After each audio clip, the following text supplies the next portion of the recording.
Well, if everyone's here, let's start, right? So for the first hour and a half, you guys have been hearing a series about real inflation. Real interest rates and wage distribution. Now, again, as having this business background, let's see how do we use it, and particularly how do we make money from it, or how do a politician might be able to use what we learned and maybe make better judgments on their policies.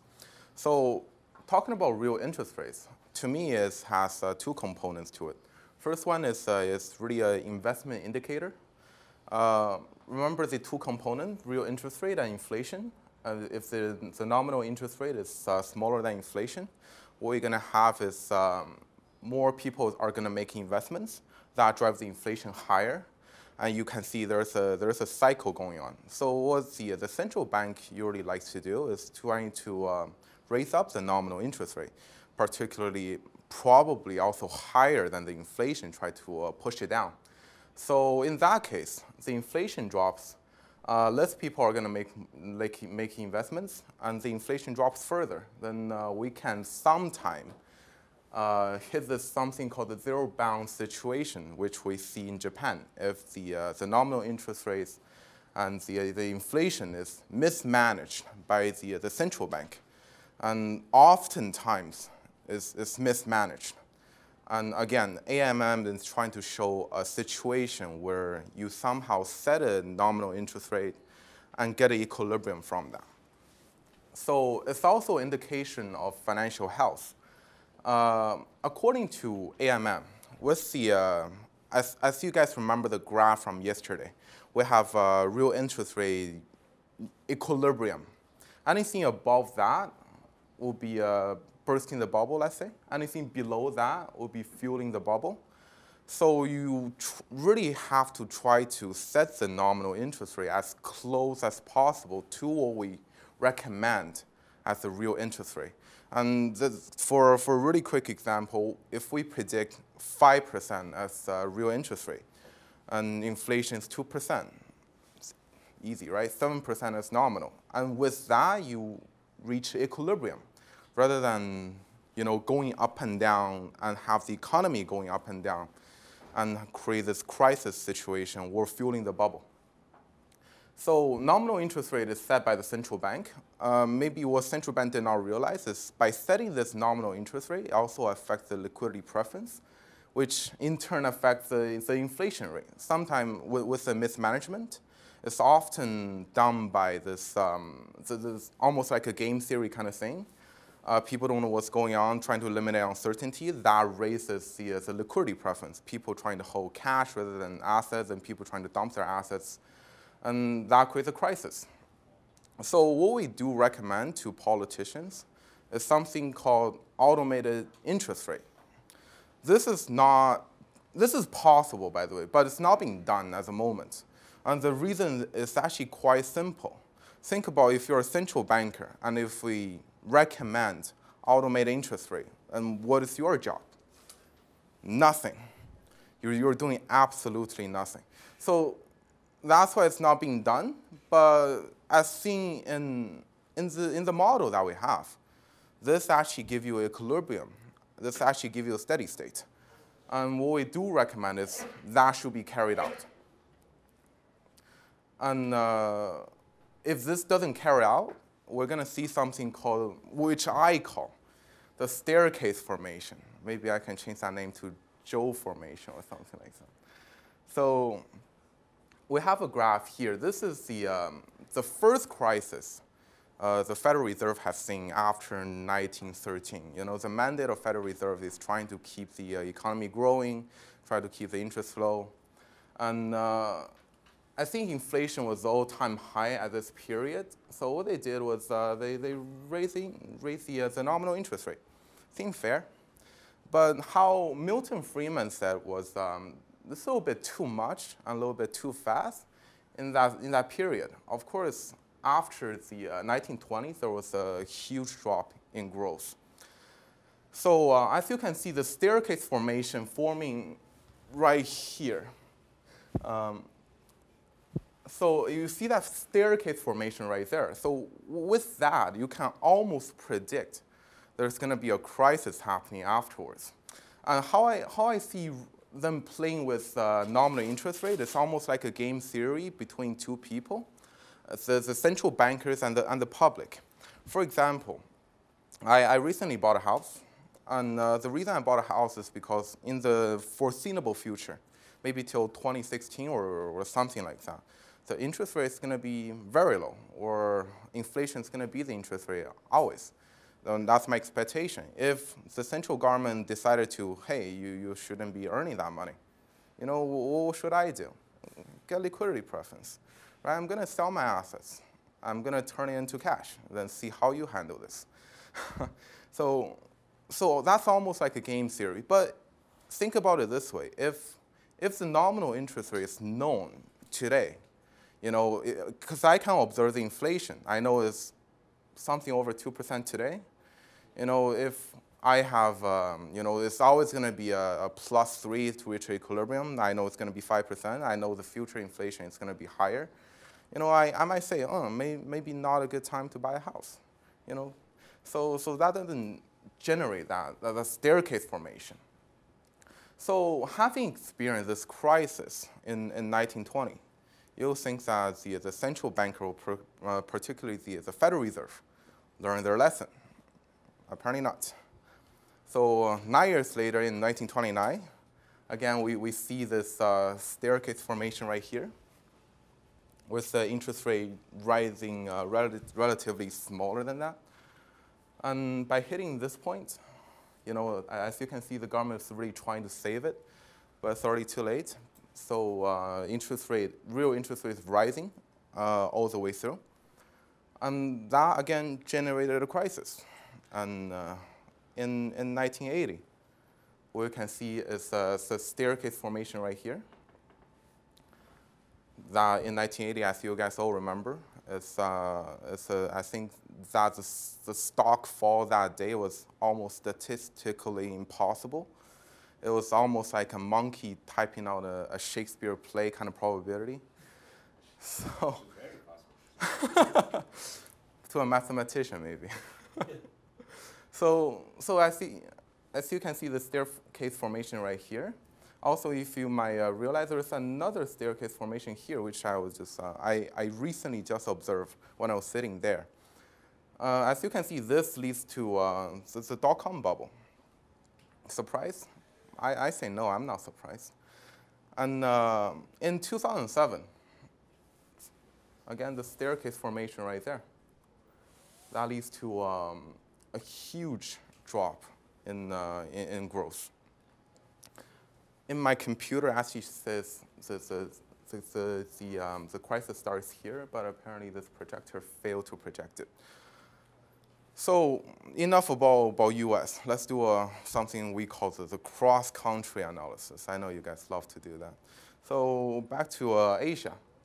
I know there's many countries that doesn't belong to Asia, but let's just focus on Korea Republic. You'll be surprised how hard it is to find real interest rate on Asian economies. You'll be surprised. As you can see, the staircase formation forming here.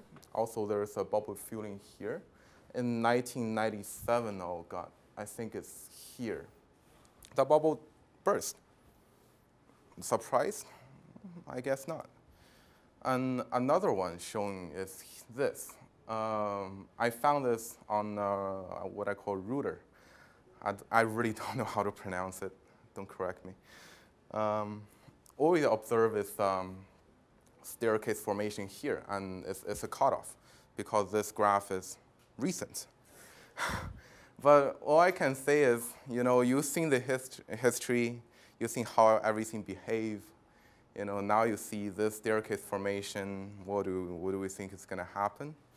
Quite a bit of things. So I know there's a crisis in 1997. I know there's a crisis in 2007. A really, really bold prediction here is actually to predict a market crash in 2017. And this is what I found when I was doing some research on real interest rate. I just want to throw it out there and show you. Here what we have is it doesn't say, but it's actually real interest rate from European countries. No, by no means, this list is random. Okay, so the first one is up there, the second one is up there.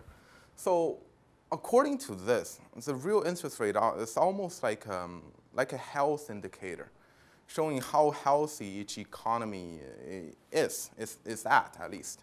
So we can see a staircase formation forming right here. But the funniest thing is there's a staircase formation forming here, but countries that are well-being or financial wealthy actually experience a decrease in real interest rate. This is something we call, again, the flight to safety, which is another word for fall in liquidity preference. There we go. So I use real interest rate as a predictor to crisis, and also use AMM to evaluate whether the real interest rate is high or real interest rate is low. Anyway, we're going to do a simulation. Some of the quite common changes that we do observe in the economy. So the first one is increasing liquidity preference. This is very common. So what I did was I lowered down the P0 factor from 0.225 to 0.15. What we do observe is the increase in real interest rate. And do remember that liquidity preference does affect the inflation very much. So this increase in real interest rate actually means a way higher increase in nominal interest rate if you do want to reach that equilibrium. As we can see, there's a rising interest rate, which we do observe in many of the scenarios that we see in the past graphs. And in 1929, the Great Depression, in 1997, and in 2007, it was all started with the government trying to manipulate something called the nominal interest rate, maybe trying to set an inflation target, something maybe quite familiar to some of you. And this is what happened. So real interest rate goes up. People say, oh, I can't handle this anymore. I'm going to sell my house. This is what happened. Crisis occurs.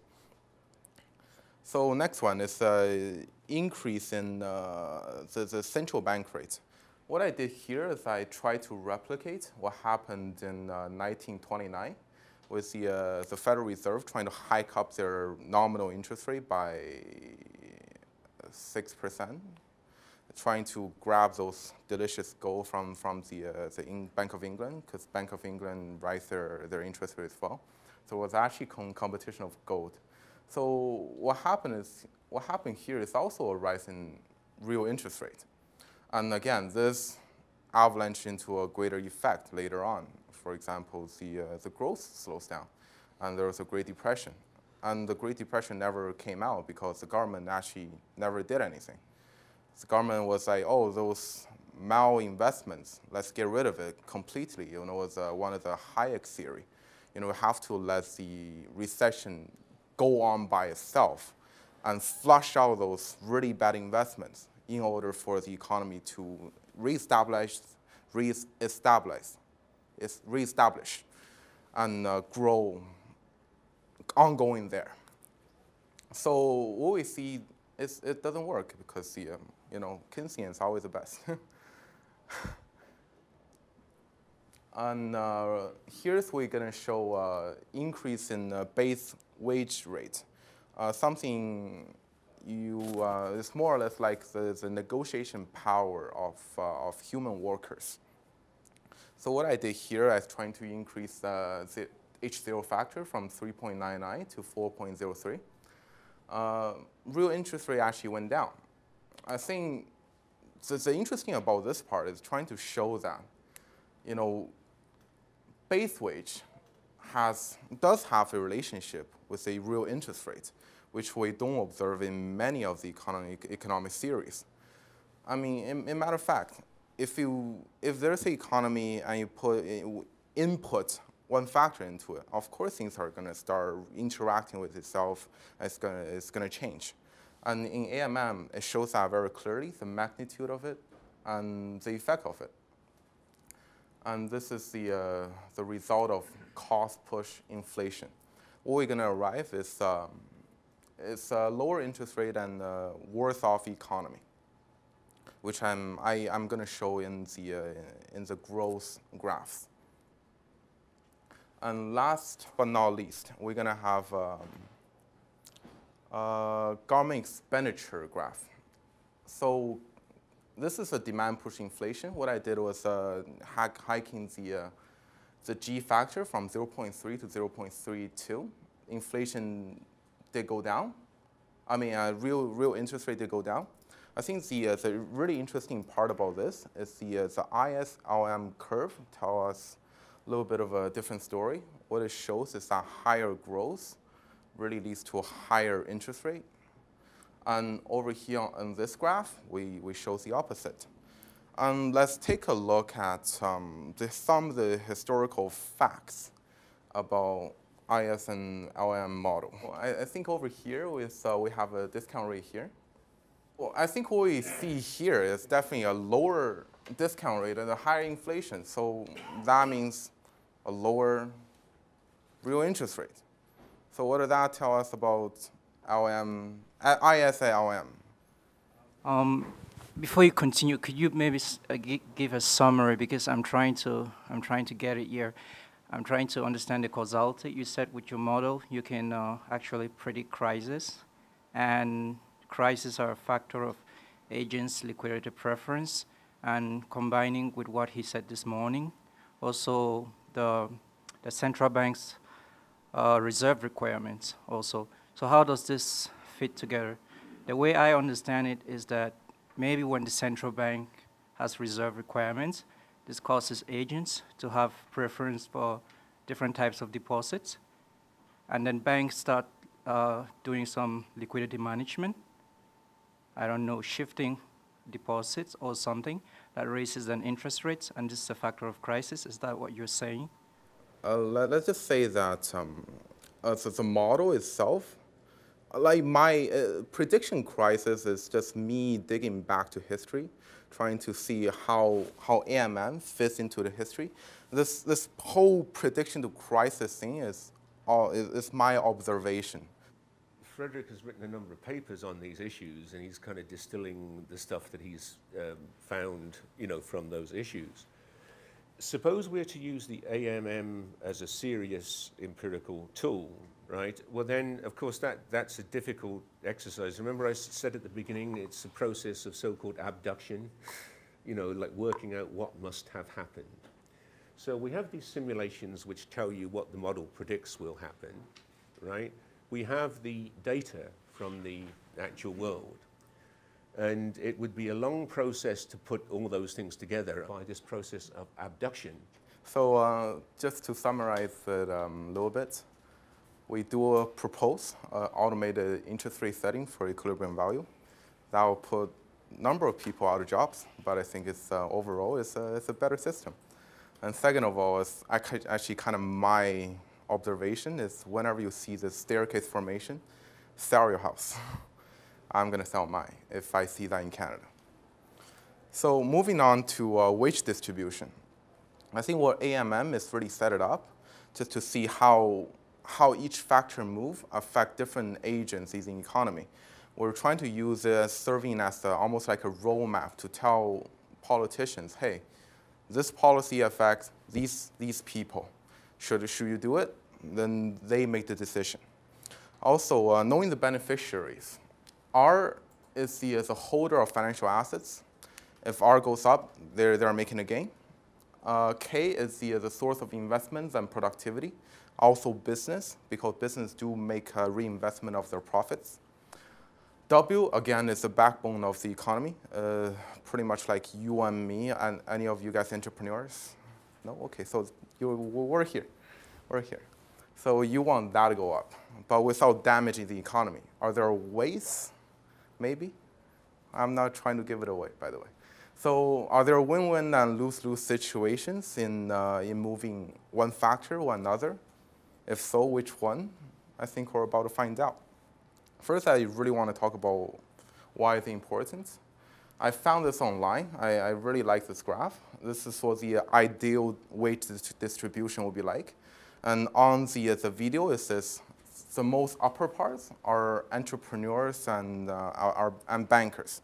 And that makes sense to me. And all the lower parts are wage gainers. So that's more or less like the ideal situation of what the wage earners want the wage distribution to be. And is it good? We'll find out again. And I want to skip this one. But the actual wage distribution is actually like this. Almost, the poor are really poor. You can see almost at the 50% mark, there was almost no money. Coming from Canadian academic education industry, we see this quite a bit. It's something we call the literature slump in Canada. What we say is, how do you advance as a country when 50% of people are illiterate? That's something we want to resolve. And in this case, how do you advance as a country when 50% of our people are somewhat poor? So are any of those wage distribution good for the economy? I think what AMN can really tell you. And this distribution right here is actually the main contributor to Occupy Wall Street. I follow Occupy, not literally, I not physically followed. I Twitter followed. I Twitter follow Occupy Wall Street for the longest time. Is why was nothing done? Next point I really want to talk about is the wealth distribution and the economic growth. And on the left side, we see Mao. Mao is, by the way, I'm Chinese, so I have to go into China. Mao is really known for this let the majority be rich kind of a mentality. So after 1949, what Mao did was get all the land back and the business back from the private sectors and run them by the government. So with that, the business actually not making any money, and therefore there was almost no reinvestments whatsoever. So the real almost like industrialization in China was almost bringing pause and steal and make them, again, pause and steal. Almost no value added in this case.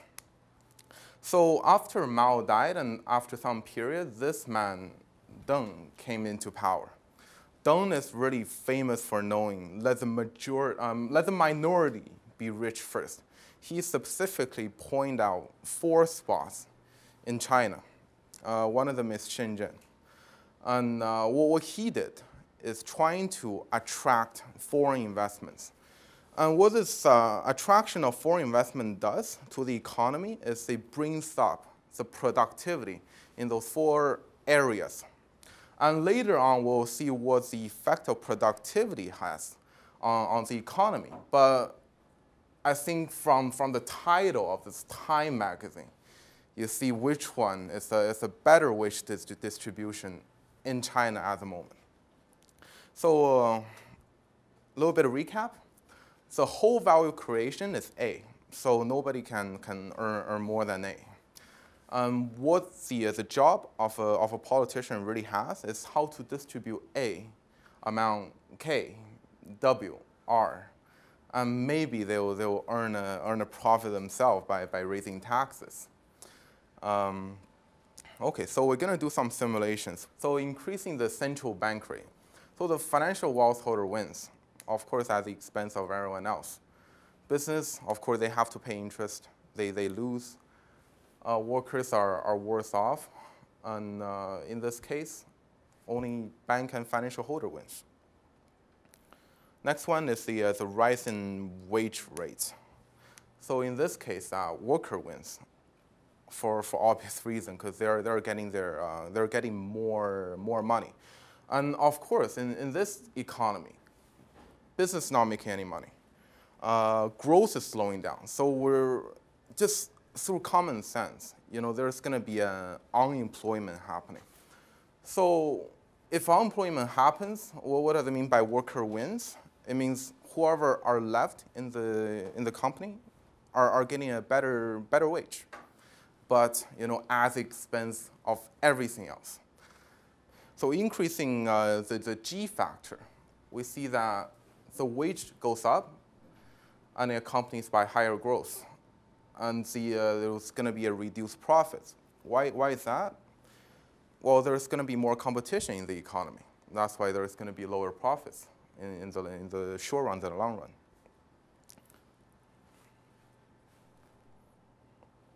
So is your model a model for a socialist or a capitalist economy? The AMM is meant to be for a capitalist economy. That's not necessarily a free market economy, though. You know, it's one that has money and, you know, and so forth. Actually, I do, Fredrick, just want to make one more, actually, observation. Okay. Which is that in this wage equation, there are two terms, essentially, right? One is this sociologically determined wage that's determined by, if you will, the power of the unions or the state of labor legislation. That's the H0 term.